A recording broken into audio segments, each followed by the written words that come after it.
28 साल पहले वो अपनी बीवी को मरता हुआ छोड़कर निकला था। आज वो बगदाद वापस आया है, सिर्फ उसकी कब्र पर मरने के लिए। मगर दरवाजा खुलता है और सामने कब्र नहीं, वो खुद खड़ी है। और वो बच्चा जिसे वो अल्लाह के हवाले करके गया था, सल्तनत का खजाना संभाल रहा है। ये इश्क की नहीं, अल्लाह के वादे की कहानी है। ये हसीन और जमील नौजवान मुल्क के मशहूर ताजिर का नूर चश्म था। उसकी दुकान उस दरिया की तरह थी जिसमें सोने की नदियां बह रही हों। वसी और अरीज महल अपनी खूबसूरती में जन्नत का मंजर पेश कर रहा था। इस महल में 50 कनीजें थीं जो अपनी सफाई और हुस्न में गुलशन के रंग बिरंगे फूलों की तरह थीं, जिन्हें शबनम के कतरों ने धो दिया हो, या उस गुलदस्ते की तरह थीं जिसे नई दुल्हन की शादी के दिन रखा जाता है। लेकिन यह खूब रू और निहायत शान और शौकत वाला नौजवान जिंदगी के असल और दिलचस्प पहलू से बेखबर था। एक दिन गुलामों और कनीजों के बाजार में उसकी नजर अचानक एक ऐसी लड़की पर पड़ी जिसका चेहरा पूरे चांद को शर्मा रहा था। सरमे वाली आंखें अपनी बारीक स्याह पलकों से देखने वालों को तड़पा रही थीं। गोरे रुखसार पर कुदरती स्याह तिल देखने वालों के दिलों को चुंबक की तरह खींच रहा था। मोतियों जैसे साफ और शफ्फाफ दांत नीले आसमान पर चमकते तारों की तरह जगमगा रहे थे। जब वो मुस्कुराती तो मुंह से बिजली सी चमक उठती। जूं जूं ये नौजवान उस हूर के अंग अंग पर नजर दौड़ाता, एक से एक बढ़कर खूबी देखता। ये हूर उसकी आंखों के शीशे से होती हुई उसके दिल की गहराइयों में उतर गई। उसने बहुत ज्यादा दाम यानी 5000 तलाई दिनार देकर उसे खरीद लिया, उसे घर ले आया और वो उसी की होकर रह गई। अब उसकी हालत यह हो गई थी कि दिन भर दुकान पर बैठता तो बेकरार होकर घर आ जाता। उसकी गैरत गवारा न करती कि सूरज भी उस पर अपनी किरणें डाले या बादे नसीम का झोंका उसे छुए। जूं ही दुकान खोलता, दिल के तल्ख लम्हात उसे बेकरार कर देते। मोहब्बत की आग सीने में मचलने लगती। वो दुकान बंद करके दिल रुबा के शहद जैसे मुंह से आग बुझाने के लिए मौजूद हो जाता। हबीबा की मोहब्बत उसका सरमाया हयात और जिंदगी का राज बन गई, वरना उस नौजवान को जिंदगी की जिनसी लज्जतों का पता ही ना था। इससे पहले ये शायरों की इश्किया नज़मों और बड़ी बड़ी तशबीहात को बेमानी समझता था। इसके नजदीक मंजरों की दिल फरेबी, रातों की चांदनी, फूलों की ताजगी कोई चीज ना थी। इसके नजदीक शायरी की अहमियत उतनी ही थी जितनी एक अजमी इंसान को अरबी अशार से होती है। वो अल्फाज तो सुनता था मगर मानी से बेखबर रहता था। जब उसे इश्क से वास्ता पड़ा तो जान गया कि इन अल्फाज के अंदर वो हकायक हैं जो दिलों को तड़पा देते हैं और कलेजे को चीर देते हैं। जू जू दिन गुजरते गए, मोहब्बत का जुनून बढ़ता गया। तिजारत का बर्फ मोहब्बत की आग में पिघलने लगा। दुकान बंद रहने लगी, जमाशुदा माल निकलने लगा। साल हा साल की जमा की हुई दौलत शबनम के कतरों की तरह बिखरने लगी। मगर यह नौजवान जर्रा बराबर परवाह ना करता था, क्योंकि उसे ऐसी हबीबा मिल गई थी जिससे एक घड़ी का वस्ल कायनात की तमाम दौलत से बढ़कर था। वो अपने ग्राहकों को दुकान पर खड़ा छोड़कर खूबसूरत तिमसाल हबीबा का दीदार करने चला जाता। जब कभी नेक बीबी समझाती कि जाओ और मालो दौलत की खबर लो, तिजारत करो और सरमाया बचाओ, तो वो कहता, मुझे सोने चांदी और दौलत से क्या गरज, बस तू ही मेरी दौलत और तिजारत है। बिल आखिर तिजारत खत्म हो गई। सोने का खजाना खाली हो गया, असास फरोख्त हो गई, कनीजें और खादमें बिक गईं। तो उसने मिल मिल के मरमर के पत्थर फरोख्त करने शुरू कर दिए। जाने वाले माल का गम, न गुमशुदा खजाने का अफसोस। उसे हबीबा की मोहब्बत में भूख से गिजा और प्यास से सहरा भी हासिल हो रहा था। वहशत से सुकून और सर्दी से हरारत नसीब हो रही थी। उसके रुखसारों ने उसे फूलों से बेनियाज कर दिया, क्योंकि उसे मोतियों के बदले महबूबा के मोतियों जैसे शफ्फाफ दांत और शहद के बदले महबूबा का शहद जैसा मुंह मिल गया। अलगरज मोहब्बत का फल पक गया और बर्दाश्त का वक्त आ गया। मगर खिजां या बहार में नहीं, बल्कि शदीद सर्दी के मौसम में आया। इन दिनों घर में फिक्र फाका के दिन थे। घर भर में ले देकर सिर्फ एक चटाई रह गई थी जिसके धागे टूट रहे थे और रोई के टुकड़े मिट्टी से मीले हो रहे थे। उस बिचारी को दर्दजा शुरू हुआ तो वो उस चटाई पर पिछारें खाने लगी। उसकी हर चीख उसके दिल पर खंजर की तरह पैवस्त हो रही थी, मगर भला क्या कर सकता था। जब तकलीफ नाकाबिल बर्दाश्त हो गई तो उस बिचारी ने कहा, ऐ मेरे महबूब, मैं मर जाऊंगी, जा मेरे लिए कुछ रोगन, शहद और आटा लेकर आ, और जल्दी कर, अगर देर हो गई तो मुझे जिंदा नहीं पाओगे। ये घर से निकला और दीवाने की तरह दौड़ दौड़ कर मतलूब अशिया तलाश करने लगा। दुकानें और बाजार बंद थे, लोग घरों में मजे की नींद सो रहे थे, मगर मोहब्बत का मुतवाला परदेसियों की तरह मारा मारा फिर रहा था। यह दौड़ता हुआ बगदाद के पुल पर जा पहुंचा। उसका अगर कोई घर था तो वही जिससे निकल कर आया था, और अगर कोई गमखार था तो वही औरत जो दर्द से मर रही थी। उसके दिल में खतरनाक वसवसे पैदा होने शुरू हो गए। उसे अपनी महबूबा के खात्मे के बाद आने वाली वहशत और खाने पीने वाली तन्हाई का खौफ लर्जा रहा था। उसकी समझ में कुछ नहीं आ रहा था कि अपनी महबूबा की जान कैसे बचाए। वो दर्द से चीख रही थी, मगर उस बेचारे के पास कोई ऐसी चीज ना थी जो उसको ला कर दे सकता। सारा शहर छान मारा, मगर कहीं से कुछ भी ना मिला। जब वसवसों ने भयानक मंजर पेश किया तो सोचने लगा, अगर दरिया में छलांग लगाकर मैं भी जिंदगी का खात्मा कर लूं तो शायद अगले जहान में इकट्ठे हो जाएं। दिजल्ला का पानी रात की स्याह चादर ओढ़े रक्स कर रहा था। चारों तरफ यख बस्ता खामोशी छा चुकी थी। यह खुदकुशी करना चाहता था, अपनी जिंदगी का खात्मा करना चाहता था, क्योंकि अपनी महबूबा की मदद से महरूम था। वो दरिया में छलांग लगाने वाला था कि उसे अपनी महबूबा का इंतजार और तकलीफ याद आ गई। अपनी बेबसी और लाचारी ने उसे यह दुआ मांगने पर मजबूर कर दिया, ऐ अल्लाह, मेरी हबीबा और जो कुछ उसके पेट में है वो मैं तेरे सुपुर्द करता हूं। इसके बाद लंबे चौड़े ख्यालात बर्क रफ्तारी से उसके जहन पर गुजरने लगे। ये छलांग लगाने से पहले सोचने लगा, इस यख बस्ता पानी में मौत जल्दी आ जाएगी या देर से? आया मुश्किल से दो चार होना पड़ेगा या नहीं? क्या अल्लाह खुदकुशी करने वालों की दुआ कबूल करेगा और हुक्म अदूली करने वालों को सजा नहीं देगा? क्या अल्लाह ताला ने खुदकुशी हराम नहीं की? क्या यह जान इसकी मिल्कियत नहीं जो उसने बतौर अमानत बंदे को दे रखी है? यह जान न मेरी है न मैंने पैदा की है। फिर याद आया कि मैंने जो अल्लाह ताला से दुआ की है और महबूबा को उसके सुपुर्द किया है, तो क्या वो ऐसे ही रहेगी? मरने के बाद मैं अल्लाह पाक को क्या जवाब दूंगा? इसका ईमान जाग उठा और वो वापस घर लौट आया। उसने देखा कि पड़ोस की औरतें जमा थीं, जो उसकी आहो बका सुनकर आ गई थीं। उसने कांपती हुई आवाज में उनसे अपनी महबूबा की हालत दरियाफ्त की। दिल जोर जोर से धड़क रहा था, सांसें टूट रही थीं। उन्होंने आहिस्ता से कहा, वो फौत हो चुकी है। ये अल्फाज सुनते ही जैसे जमीन उसके कदमों तले से निकल गई। हालांकि वो बेहोश थी, मगर यह खबर उसके दिल में खंजर बनकर उतर गई। नहीं, वो अचानक चीख उठा, नहीं मेरे अल्लाह, नहीं। आंखों से आंसू बहने लगे। ऐसा नहीं हो सकता। उसकी आवाज कांप रही थी। हबीबा मुझे छोड़कर नहीं जा सकती। वो रोता चीखता अपना सर पेटता हुआ कहने लगा, हबीबा मैं तुम्हारे बगैर मर जाऊंगा। फौतगी की इत्तला सुनकर वो चीखता चिल्लाता रोता पीटता बाल नोचता कपड़े फाड़ता हुआ दीवानों की तरह इधर उधर भागने लगा।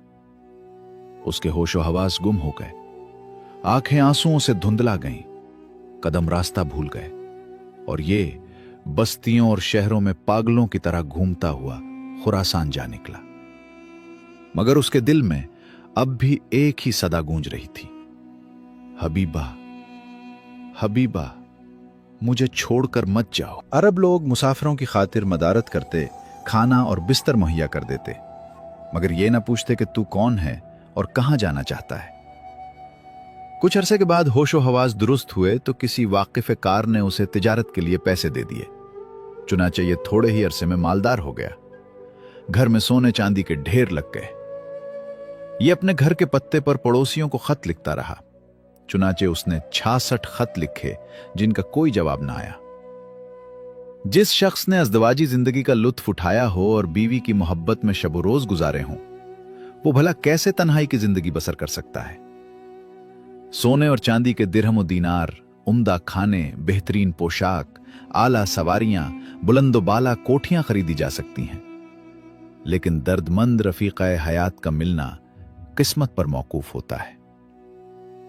ये नौजवान जब रात को घर के दरवाजे बंद कर लेता तो शानदार माजी के पुरलुत्फ लम्हात और अपनी हबीबा के एहसास को याद करके रोता। उसे अपना बगदादी महल, जो अपनी खस्ता हाली के बावजूद महज दिलरबा के दम कदम से शानदार था, इस महल से बहुत प्यारा लगता था, जिसमें सिवाय सोने चांदी के कोई गमखार नहीं था। इसे खुरासान में 28 साल बीत गए। उम्र की बहार खिजा में तब्दील होने लगी। ये घबरा गया कि कहीं उसे इस हाल में मौत ना आ जाए कि वो अपनी महबूबा की कब्र भी न देख सके। चुनाचे एक रात ये तसव्वुर भयानक मंजर बनकर सामने आ गया तो उसने बगदाद वापसी का इरादा कर लिया।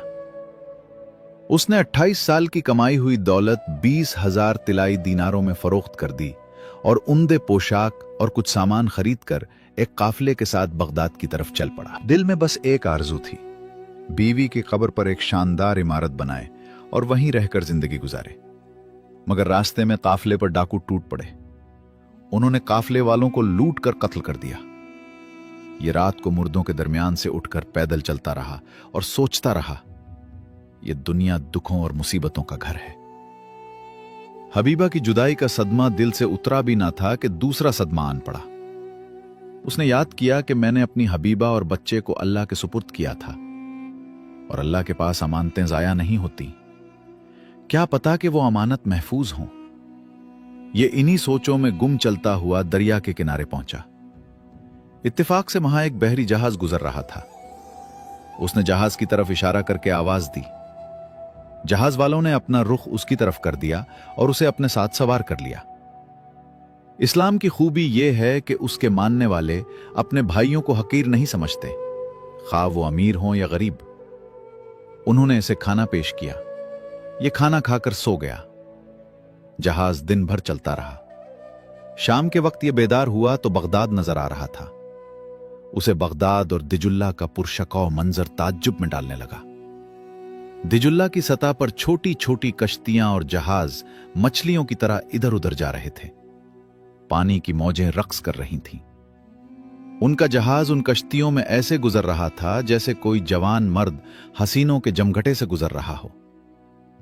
जहाज के अमीर ने उसे बगदाद के इसी पुल पर उतारा जहां यह 28 साल कबल खड़ा था। उस वक्त उसके दिल की कैफियत यह हो गई कि अब फिर से रोगन और शहद खरीद कर अपनी हबीबा को पेश करे। मगर फौरन ख्याल आया कि यह कोई घंटों की बात नहीं बल्कि 28 साल का अरसा है। कितने लोग पैदा हुए और कितने फौत हो गए हैं। यह वहां से अपने वीरान घर को ढूंढने चल पड़ा। वहां पहुंचकर क्या देखता है कि उस वीरान घर की जगह अजीम उश्शान महल तैयार हो चुका है और उसके गेट पर मुसल्ला और जरी चौकीदार खड़े हैं। यह सोचने लगा कि कहीं मैं भूल तो नहीं गया। वापस मुड़ा ताकि पूछ ले, मगर पूछे तो किससे? ना आशना चेहरे, ना पहचानी जगह। उसको अपनी आखिरी आरजू पूरी तरह याद आई। अचानक उसकी निगाह पुरानी दुकान पर पड़ी जिसमें एक नौजवान सब्जी फरोख्त कर रहा था। उसने सब्जी वाले से पूछा, यह महल किसका है? सब्जी वाले ने बताया, यह महल एक नौजवान का है जिसका बाप 27 साल पहले गुम हो चुका था और 27 साल में उसका कोई पता नहीं चला। यह परशकवा महल अमीरुल मोमिनीन मामून उर रशीद की दाया के बेटे का है, जो आजकल ममलिकत इस्लामिया का सेक्रेटरी खजाना है। उस दुकानदार ने मजीद बताया, इस नौजवान का किस्सा भी अजीब है। इस नौजवान का बाप नामवर ताजिर था। उसने एक कनीज खरीदी और फिर उसी का होकर रह गया। यहां तक कि साल बाद कनीज को दर्जा शुरू हुआ तो उसके लिए रोगन, शहद और आटा लेने गया, जो उसे कहीं से न मिला और वो न खुद वापस आया। लेकिन मेरे वालिद ने उसकी कनीज की तलब पूरी कर दी थी। वो समझ रहा था कि शायद उसकी बीवी मर गई है। इसके गम में वो पागल होकर घर से निकला और 27 साल बीत गए, आज तक वापस नहीं आया। इन्हीं अय्याम में अमीरुल मोमिनीन हारून रशीद के यहां बच्चा पैदा हुआ, जो किसी दाई का दूध नहीं पीता था। जूं ही उसे उस कनीज का दूध पिलाया गया तो उसने फौरन पी लिया। उस दिन से यह कनीज नौमौलूद की रजाई मां बन गई, जो उसे काफी अरसा दूध पिलाती रही, और वो नौमौलूद आजकल अमीरुल मोमिनीन मामून के नाम से मशहूर है। ये तफसील सुनकर उस ताजिर के गिर्द जमीन घूमने लगी और बेशुमार शुकूक और उम्मीदें मुख्तलिफ सूरतों में उसके दिल पर बरके रफ्तारी से गुजरने लगी। उसने सब्जी वाले से पूछा, उसकी मां कहां है? इस सवाल के जवाब का इंतजार उस पर कयामत की तरह गुजरने लगा। जवाब सुनने के लिए बेताबी उस पर ऐसी थी जैसे कोई मुजरिम अदालत से कत्ल या बरी होने का हुक्म सुनने वाला हो। सब्जी वाले ने बताया, वो कुछ अरसा अपने बेटे के हमरा अमीरुल मोमिनीन के घर जाती रही, लेकिन आजकल उस सामने वाले महल में रहती हैं। अलबत्ता उस वक्त से आज तक उसकी आंखों से आंसू थमने नहीं आ रहे। यह सुनकर उसके दिल की धड़कन तेज हो गई। वो जल्दी जल्दी महल की तरफ बढ़ने लगा। सारी थकावटें दूर हो गईं। जवानी की यादें सीने में रक्स करने लगी। वो हमदो इलाही के तराने गाता हुआ चल रहा था और सोच रहा था, सुभान अल्लाह, मैं जिस महबूबा की कब्र के पास दफन होने के लिए आया था, वो अभी तक इस इंतजार में है कि महबूब आए और वो उसे अपने सीने में मोहब्बत भरी आगोश में भर ले। और वो बच्चा जो मौत के दरवाजे पर खड़ा था, आज मुल्क का सेक्रेटरी खजाना बन चुका है। दरवाजे पर जा खड़ा हुआ तो घर के नौजवान मालिक ने पूछा, साहब क्या तलाश करते हो? उसका दिल धड़कने लगा और सांसें तेज हो गईं। आंखें आंसू बरसाने लगी। बात करने का होश न रहा, बस इतना कहा, मैं तेरा बाप हूं। नौजवान ने तरद्दुद के आलम में कहा, मेरे पीछे पीछे आओ। ये उसके पीछे पीछे चल पड़ा। दोनों एक दूसरे के पीछे चलते हुए हरम तक पहुंच गए। नौजवान ने उसे पर्दे के पीछे खड़ा किया और खुद अंदर चला गया ताकि अपनी मां से उसके मुताल्लिक पूछ ले। उसके दिल ने धड़कते हुए गवाही दी, अंदर मेरी हबीबा ही है। उसने कांपती हुई आवाज में पुकारा, हबीबा। आवाज में बरसों की जुदाई थी, आहूं का बोझ था। यह आवाज सुनते ही वो चूक गई। उसने आवाज पहचान ली और बर्क रफ्तारी से पर्दे से बाहर आई। जब उसने उसे जिंदा सलामत देखा तो उसकी आंखों से खुशी के आंसू बेख्तियार बहने लगे। 28 बरस की जुदाई आंखों के रास्ते बह रही थी। वो चाहती थी दौड़कर उसके सीने से चिमट जाए, अपने आंसू उसके सीने में छुपा दे, मगर नौजवान बेटे की मौजूदगी में हया आड़े आ गई। वो बस खड़ी रही, आंखों में आंसू, लबों पर कपकपाहट और दिल में एक ही सदा, मेरे महबूब, तुम वाकई वापस आ गए हो। समझदार नौजवान ये देखकर बगैर कुछ कहे सुने बाहर चला गया ताकि उसके वालिदैन जी भरकर अपनी पुरानी यादें ताजा कर लें। इस तरह वो शख्स जो अपनी महबूबा को मुर्दा समझकर चला गया था, जो उसके इश्क में दीवाना हो गया था, आज जब वापस आया तो ना सिर्फ अपनी महबूबा को जिंदा पाया बल्कि अपने बेटे को मुल्क का सेक्रेटरी खजाना पाया। वो घर जहां गुर्बत थी आज महल बन चुका था। उसे बेटा भी मिल गया, महबूबा भी मिल गई, दौलत भी मिल गई। इसलिए कहते हैं, इश्क अगर सच्चा हो तो अल्लाह उसे जरूर पूरा करता है। हम अक्सर जल्दी फैसले कर लेते हैं, जल्दी टूट जाते हैं, जल्दी मायूस हो जाते हैं, मगर जिस लम्हे सब कुछ खत्म होता हुआ लगता है, ऐन उसी लम्हे अल्लाह अपनी तकदीर लिख रहा होता है। वो जिसे तुम खोया समझते हो शायद वो महफूज हो, वो जिसे तुम अंजाम समझते हो शायद वो आगाज हो। इस आशिक ने अपनी महबूबा और अपने बच्चे को अल्लाह के सुपुर्द किया था और अल्लाह ने अमानत जाया नहीं होने दी। बस याद रखो, सब्र करो, मायूस ना हो और अपनी उम्मीद अल्लाह से कभी ना तोड़ो। अगर कहानी दिल को लगी हो तो वीडियो को लाइक करें, अपनों के साथ शेयर करें और ऐसी ही ईमान ताज़ा कर देने वाली कहानियों के लिए चैनल को सब्सक्राइब जरूर करें।